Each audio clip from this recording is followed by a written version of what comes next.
the principles of water harvesting are universal. The concepts are universal. What changes is how you realize the specific strategies. And the main thing that changes is the plant palette. So the plant palette in my drier climate is going to look different than that here in Santa Barbara. And both Santa Barbara and Tucson will look very different than, say, Maryland.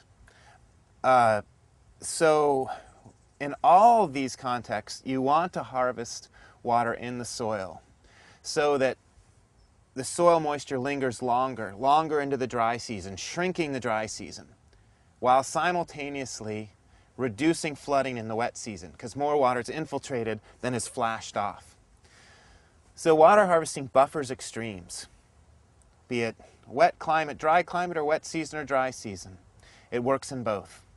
But in a wetter climate, you're going to have more water-tolerant plants associated with your earthworks. In a drier climate, it's going to be more dry season adapted and drought adapted plants associated with your earthworks. And to figure that out, you just take a hike into the natural ecosystem of your area that's still intact and see what naturally grows in the low spots or the high spots without supplemental irrigation, without human inputs, and at what densities. You mimic those densities, those species, back in your home landscape. And you'll actually find that the plants will do even better in your home landscape, because unlike the untouched world where there's still a fair amount of water being lost to runoff, if you create these earthworks that capture more of the rain, capture more of the leaf drop, becoming what I call resource baskets, more resources linger, cycle back through the system instead of flowing on out. So the system builds over time. The fertility, the soil, the production, and things don't just survive, they thrive.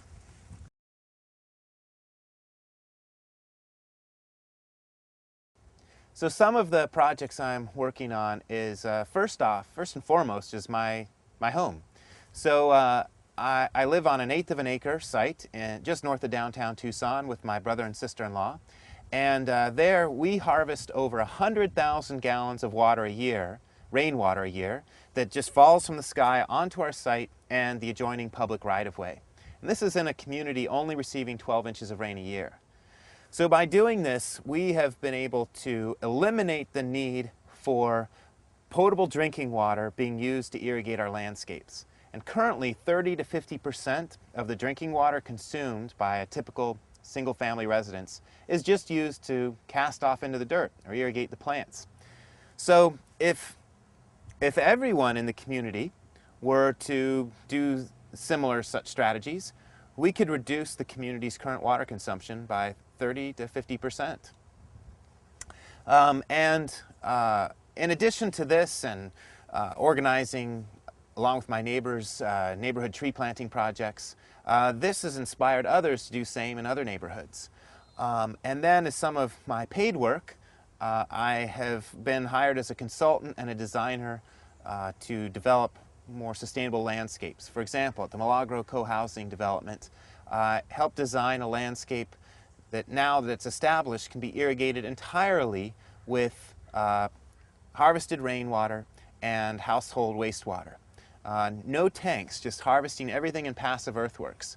And the common landscape of the development doubles as the community flood control, because all these earthworks harvesting the rainfall for the irrigation of the plants doubles as community flood control.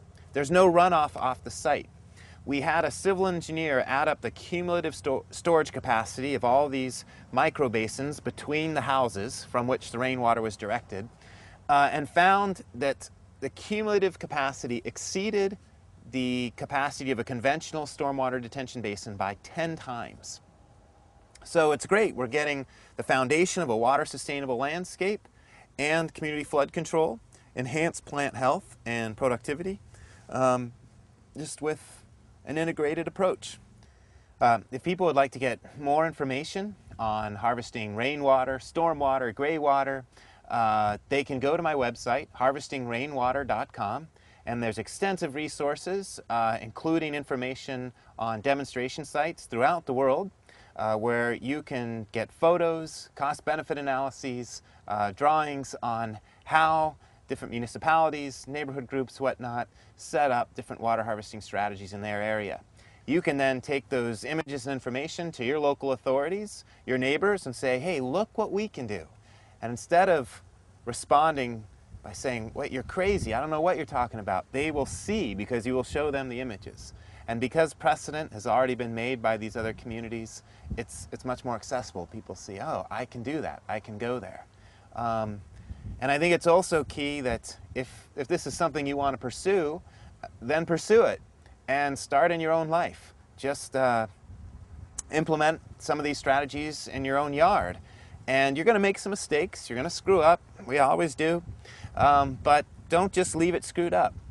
Try and work through it, solve it, get it working right, and that's when you invite people over to then share it. Okay, you're sharing what works, not an idea that failed. And this can be very empowering because not only will other people get inspired, perhaps do likewise or improve upon what you've done, but you'll find that if you advocate for this in public meetings, people will not be able to shoot you down. When I first started talking at some of these meetings and promoting the idea of water harvesting, some people in the meetings would try and shut me down by asking, who are you? You're no expert.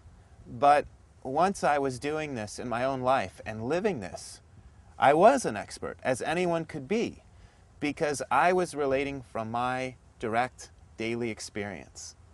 So once I was doing it, when the question came up, who are you? Are you an expert? I said, yes. Yes, I am an expert. I do this. This is at my home. You can come see how it's worked. So anyone can do the same in whatever way they want. The key is just to walk your talk or be the change you want in the world, whatever that change is.